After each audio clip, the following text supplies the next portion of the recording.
Ei, você! Me responde um negócio. Você já foi vítima de bullying? Alguém mais forte ou mais influente já te perturbou constantemente sem nenhum motivo aparente? Se sim, então eu tenho quase certeza que você adoraria ver essa pessoa sendo amassada. E é pensando em pessoas com esse sentimento que em 2009 surgiu um reality show que faz exatamente isso. Senhoras e senhores, eu vos lhe apresento o Bully Beatdown.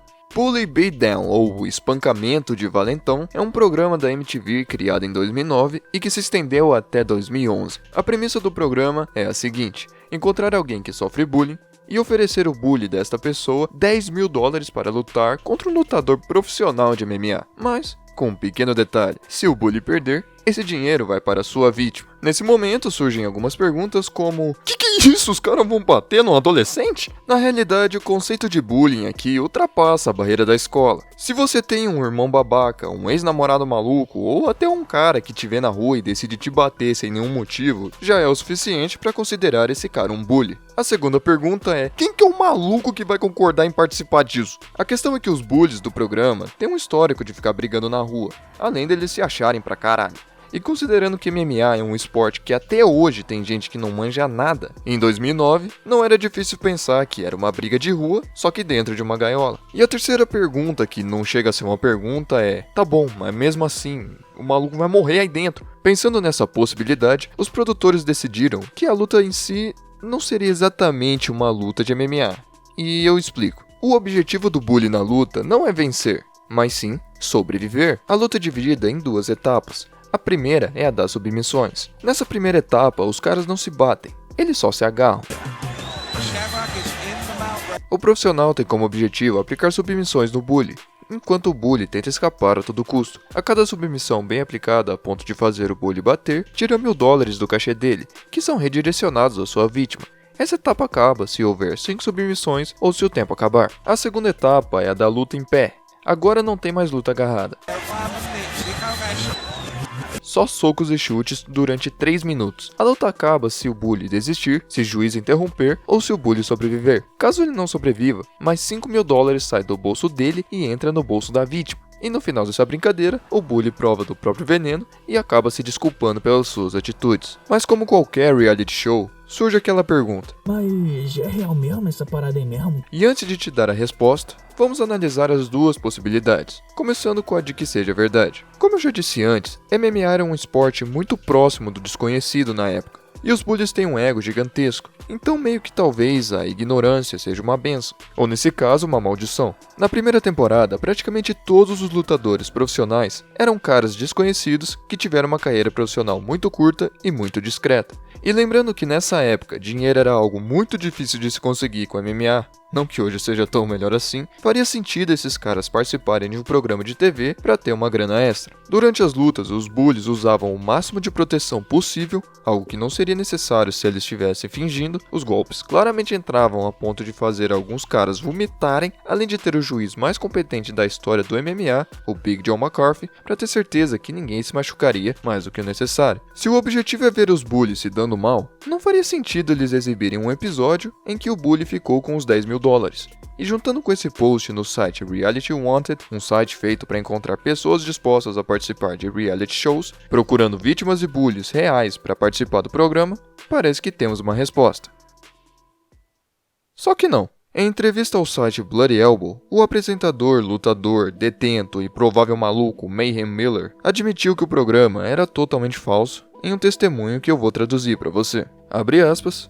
Eu tenho uma confissão a fazer. Bully Beatdown é totalmente falso. Todo mundo lá é ator. Todos os envolvidos com o show sabem que é falso e que nós escrevemos praticamente tudo que sai da boca deles. Eu ainda não recebi os créditos de produtor executivo ou roteirista, mas eu escrevo os diálogos dos bullies eu mesmo. Eu vou ser o produtor executivo na segunda temporada. Isso mesmo, nosso show falso e roteirizado está supostamente indo tão bem que nós vamos fazer uma temporada 2. Me faz ter dor de estômago vender essa idiotice.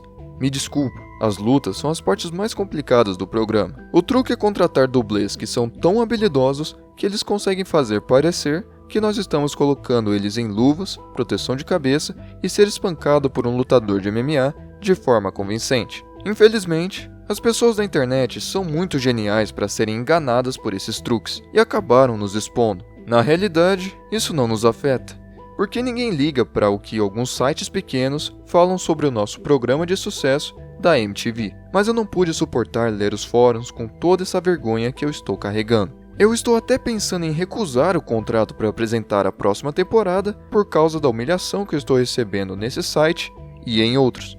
Mais uma vez, me desculpe, interwebs. Eu peço perdão, de verdade. Fecha aspas.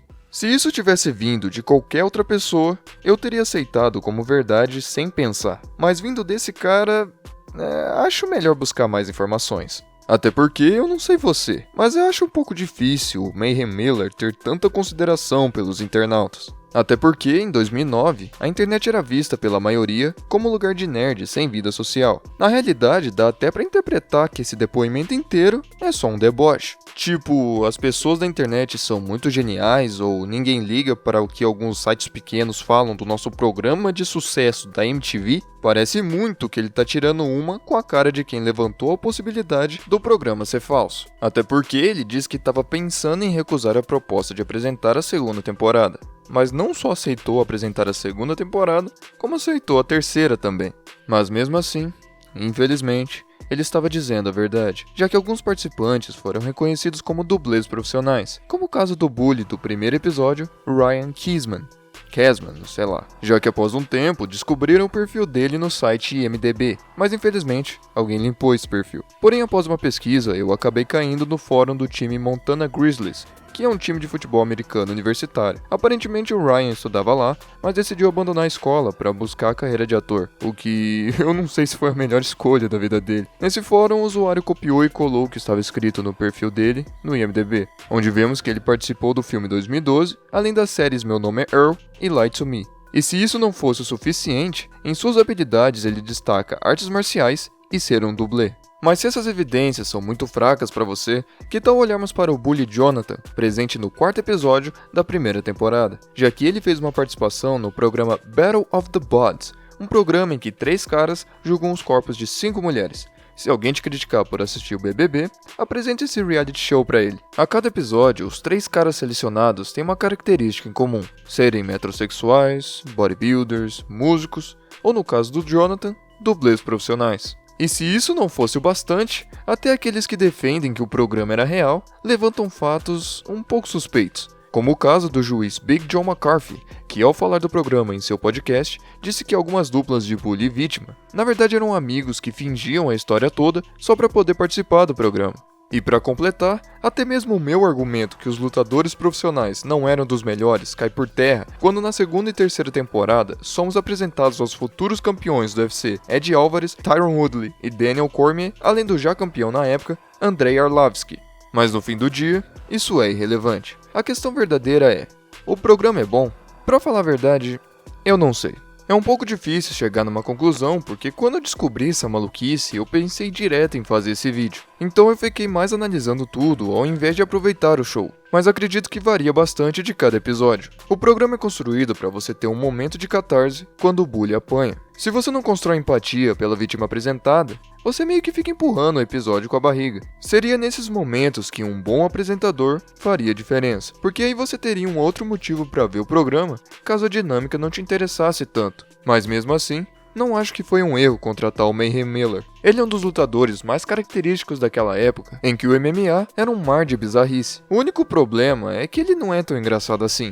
Grande parte das piadas dele não são boas nem ruins. Ficavam no meio, mas, no cenário de lutadores, acredito que ele era o melhor candidato disponível. Como fã de MMA, a atmosfera característica dos anos 2000 e a presença de personalidades como Big John McCarthy e lutadores famosos me agradam, mas não a ponto de me conquistar por completo. É tipo um fanservice. É legal, mas não é o suficiente. Mas uma coisa que me agradou durante minhas pesquisas foi ver várias pessoas dizendo que esse foi o primeiro contato com o MMA e o motivo de terem se tornado fãs do esporte. Então, isso já é um belo ponto positivo. Então, eu acho que é basicamente isso. Espero que você tenha gostado. Se você gostou, deixe seu like, se inscreva no canal, comente o que você acha dessa maluquice.